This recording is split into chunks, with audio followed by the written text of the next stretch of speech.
Esta sección, como lo indica el título, va a estar dedicada a la distribución hipergeométrica. Y antes de brindar una definición formal, siempre es muy instructivo ver nacer las distribuciones en un contexto aplicado. Y para ello lo que podemos hacer es tomar un lote o un envío que contenga A más B piezas, de las cuales A de esas piezas tiene una cierta particularidad que lo distinga del resto. Quizás aquí se note como decirlo, la conexión de esto con temas de control de calidad y demás. Casi siempre pensamos que esa particularidad es que esté defectuoso o algo por el estilo. Y lo que hacemos es precisamente de la población total de A más B pieza, lo que hacemos es tomar una muestra de tamaño n, y es relevante aquí observar que esa muestra la vamos a realizar sin reemplazo. Puede pensar en varias cosas. La primera es que usted está frente a una cadena de producción y retira cada cierto tiempo algunas de las piezas que se producen, o que la manera en que usted puede evaluar el estado de, digamos, de la pieza es un mecanismo que fuese destructivo de alguna manera, ¿no? De tal manera que usted no la puede reemplazar. Bueno, entonces la variable aleatoria, que esencialmente, digámoslo así, me va a brindar el número de piezas defectuosas, va a tomar una cantidad de valores que está sujeta a las siguientes condiciones. O sea, solo va a poder tomar el valor k, que va a ser un natural, si ese valor k es menor que n, lo cual es más que evidente porque esencialmente el número de piezas defectuosas no puede ser mayor al tamaño de la muestra. Por otro lado, el número de piezas defectuosas no podría ser mayor que el número de piezas defectuosas totales que hay en la población, ¿no? Y el resto de las piezas de la muestra, o sea, n-k, ¿no?, tendría que estar ahora en la otra clase. Entonces está claro que n-k tienen que ser piezas del otro tipo, y eso estaría acotado precisamente por el tamaño de piezas del otro tipo que haya en la población, que en este caso sería B, ¿no?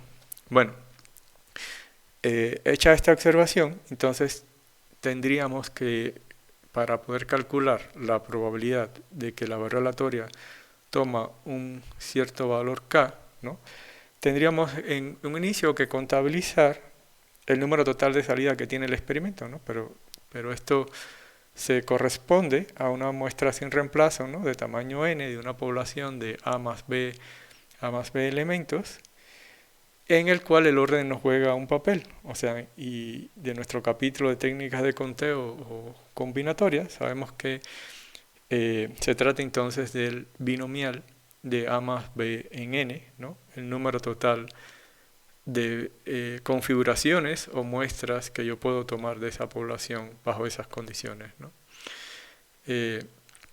Bueno, para el número de configuraciones o salidas favorables del experimento, podríamos ciertamente remitirnos a la discusión en el tema de particiones que hicimos en el capítulo 3, ¿no?, de técnicas de conteo combinatoria, pero en realidad es simple la derivación de esa cantidad. Entonces repitámoslo aquí de manera breve, porque esencialmente usted tendría binomial de A en K formas distintas de tomar K piezas defectuosas en su muestra, que es lo que esencialmente estamos calculando, ¿no?, que haya K piezas defectuosas en la muestra, y cada una de esas configuraciones en las que hay K piezas defectuosas, usted las podría asociar, ¿no?, o variar con binomial de B en n-k, que sería el resto de la muestra que pertenecerían de esta clase, ¿no?, Para tener un total entonces de binomial de A en K por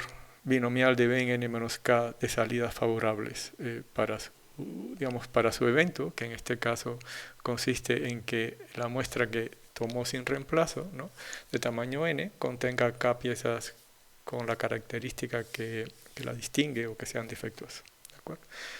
Bueno, entonces esto es llamémoslo así, un nuevo tipo, una nueva clase de probabilidades puntuales, ¿no? Y demos entonces una definición formal para esta situación, ¿no? Y esencialmente se trata entonces de que si tengo tres parámetros, ¿no?, A, B y N, con N más pequeño que A más B, aquí es donde podríamos, para visualizar mejor la definición, tener en cuenta el ejemplo que acabamos de considerar, ¿no? O sea, tener como la idea de que esto siempre va a hacer referencia al tamaño de la muestra y este es el tamaño total de mi población y que cada una de estas partes juega el mismo sentido que teníamos hasta ahorita en el ejemplo, ¿no? Y que para una variable aleatoria, digamos x, que toma valores de 0 a k, con las propiedades de que k tiene que ser un número menor o igual que n, por un lado, por otro que k tiene que ser menor o igual que a, y por último que n menos k tiene que ser menor o igual que b, este tipo de condiciones que quedarían muy claras, obviamente, del ejemplo que acabamos de considerar. Aquí quizás lo que es importante observar es que, a diferencia de las distribuciones que hasta ahorita llevamos en la presentación, de las discusiones anteriores, ¿no?, que son las distribuciones del tipo uniforme, la binomial o la Poisson, ¿no?, en todos estos casos había un número fijo de posibles valores que podían tomar. Aquí los valores que puede tomar la distribución van a estar sujetos a esta restricción, digámoslo así. O sea, van a depender de los parámetros n, a y b. Bueno, entonces decimos que una variable aleatoria x que toma valores k que satisfacen estas restricciones es del tipo hipergeométrica si las probabilidades puntuales están dadas por cualquiera de estas dos fórmulas que tengo aquí. Esta es la que acabamos de obtener en el ejemplo anterior, ¿no? Y esto es algo que ahorita inmediatamente vamos a discutir. Son obviamente equivalentes, ¿no? Entonces, una variable aleatoria que toma valores k que satisfacen estas condiciones y que tienen esta forma, las probabilidades puntuales, es lo que finalmente vamos a llamar una distribución hipergeométrica. Bueno, de una vez, digámoslo así, vamos a darnos a la tarea de demostrar que estas dos formulaciones son equivalentes, y eso es muy simple porque se trata simplemente de un reacomodo algebraico, si lo quieren ver así, ¿no?, en el cual basta que yo escriba cada uno de los coeficientes binomiales, ¿no? O sea, a en k sabemos que es a factorial, ¿no?, entre k por a menos k factorial, ¿no? El término que está a un lado, ¿no? O sea, b en n en k factorial sería exactamente b factorial entre n menos k factorial por b menos n menos k factorial. Es simplemente escribir la definición de qué cosas son estos binomiales, ¿no? Y ahora, digamos, reagrupemos los términos de de esta fracción, ¿no? Y lo que podemos hacer en primera instancia, ¿no?, es como la expresión a la que quiero llegar. Lo que tienes aquí es un binomial de n en k, ¿no? Lo primero que puedo hacer entonces es tratar de considerar los valores que ya conformarían a ese binomial, ¿no? Entonces tomo de aquí al n factorial, tomo de acá el k factorial y aquí tomaría el n menos k factorial, de tal manera que ya tendría en este primer elemento de este producto, ¿no?, el binomial de n en k, ¿no? Y el resto lo dejo tal cual, solo que ahora, valga la observación, puedo reagruparlo en tres bloques o en tres productos. En uno estaría a factorial entre a menos k factorial, en otro estaría b factorial entre b menos n menos k factorial, que sería este bloque que está aquí. Y por último estaría el bloque, déjenos escribirlo entonces ahora de la siguiente manera, para que siempre tenga encima la estructura de el factorial de algo y abajo el factorial de ese algo menos una constante, ¿no? Vamos a escribirlo como 1 entre a más b factorial entre a más b menos n factorial, ¿de acuerdo? Y ahora, en esencia se dan cuenta, estos tres bloques que están aquí tienen exactamente esa misma estructura que decíamos, es un número factorial dividido entre ese número, entre una cantidad fija factorial de esa diferencia. Lo que voy a hacer es desarrollar el factorial de que está arriba, que es obviamente más grande que el que está abajo, ¿no? Como a por a menos 1, y así me voy, ¿no? Por a menos 2, bla, bla, bla, ¿no? Típica definición de factorial, hasta que tope precisamente con la expresión que está en el denominador, o sea, del tipo a menos k factorial. Obviamente lo que voy a hacer ahora es cancelar este término que estaría ahora en el numerador de a menos k factorial con el término que está en el denominador, ¿no? Y lo que resta ahí es exactamente la expresión que nos sirvió en el capítulo de conteo o combinatoria a definir el término a en k, ¿no? O sea, sería a por a menos 1, así hasta a menos k más 1. Es un producto de k factores en el cual voy tomando cada vez, restándole 1 al término en el producto, ¿no? Ahora simplemente observen que esa misma regla la puedo usar aquí y aquí, porque ambas tienen la misma estructura, ¿no? Insisto, es un número factorial entre ese número menos una constante factorial de esa diferencia, ¿no? Entonces eso es exactamente la misma estructura, o sea que en todos lados voy a tener, por ejemplo aquí, acabaría teniendo b en esta constante y aquí tendría a más b en esta constante, ¿de acuerdo? Entonces eso es exactamente lo que yo necesitaba obtener para, digamos, poder mostrar que estas dos expresiones son esencialmente la misma cosa, solo que reescritas algebraicamente de un modo distinto. Bueno, quizás a todas estas, las preguntas que se pueden estar haciendo, ¿no? Es ¿por qué estas expresiones o por qué la suma de estas probabilidades puntuales es precisamente igual a 1? Y para ello lo que podemos hacer es simplemente demostrar este alusivo lema, ¿no? Que se llama de identidad hipergeométrica, que garantiza entonces que la suma a la izquierda de los términos del tipo binomial de a en k por binomial de b en n menos k, ¿no? La suma de todos estos productos de k igual a 0 hasta n es precisamente el binomial de a más b entre n, ¿no? O sea, observen que si yo tomo este binomial que está aquí a la izquierda, ¿no? Y lo paso dividiendo a la suma a la izquierda, ¿no? Que es una suma finita, ¿no? Aquí quedaría un 1, y estos términos que aparecen aquí son exactamente los términos de las probabilidades puntuales de una distribución hipergeométrica. Entonces, si muestro esto, esencialmente lo que habré mostrado es exactamente lo que me interesa, ¿no? De que la suma de las probabilidades puntuales de una hipergeométrica es igual a 1. Eso también es una cuestión netamente de reordenamiento algebraico, que no genera grandes problemas, solo el truco está precisamente aquí,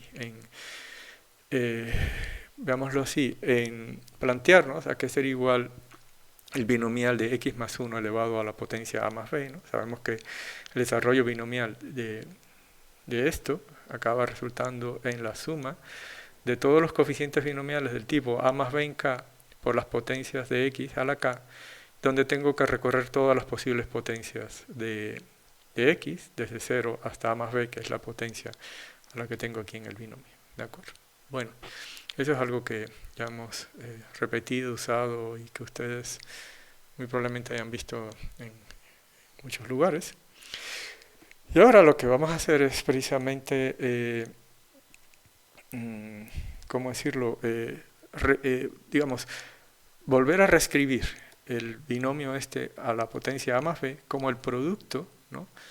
De x más 1 la a por x más 1 la b, ¿no? Y con ello, ¿no? Lo único que hice fue precisamente representar digamos, este binomio como el producto de estos dos binomios, en el cual yo podría ahora usar exactamente la misma fórmula que usé aquí para la potencia a más b, ¿no? La podría usar aquí para la potencia, en un primer caso obviamente la potencia a, ¿no? Y en el segundo caso para la potencia b, ¿de acuerdo? Bueno, y ahora escribamos digamos, cada uno de estas sumas finitas en modo extendido, ¿no? Para quizás hacer evidente algo que necesito que observemos. Esto sería el binomial de a en 0 más el binomial de a en 1 por x, la primera potencia, ¿no? Más el binomial de a en 2 por x al cuadrado, la segunda potencia, así hasta binomial de a en a por x a la potencia, ¿no? Y lo mismo para este lado, ¿no? Sería binomial de b en 0 por x a la 0, si lo quieren ver así, más el binomial de b en 1 por x a la 1 y así, ¿no? Todas las potencias. Ahora vamos a agrupar, ¿no? Los términos que estén asociados a la misma potencia, ¿no? Y quizás la primera potencia en consideración sería la potencia del tipo x a la 0, ¿no? Que estaría representada aquí con estos dos términos, ¿no? Entonces, digamos, el coeficiente de la potencia de x a la 0 estaría dada por la multiplicación de a, binomial de a en 0, por el binomial de b en 0, veanlo así, ¿no? Y sería exactamente el término que estaría acompañando a la potencia de x a la 0. Ahora, para la potencia de x a la 1, veámoslo así, ¿no? Yo tendría un par de opciones aquí porque yo podría tener, por ejemplo, este coeficiente que sería multiplicado por 1 o x a la 0, si lo quieren ver así, ¿no? Multiplicado por el término que multiplica a x, ¿no? Obviamente la multiplicación de esto por esto acaba siendo un término del tipo x a la 1, que es el que registré aquí, ¿no? Como binomial de a en 0 por binomial de b en 1. Y por otro lado, la otra sería como el caso simétrico, ¿no? Que sería esta constante multiplicada por el coeficiente que acompaña a la x, sería a binomial de a en 1, ¿no?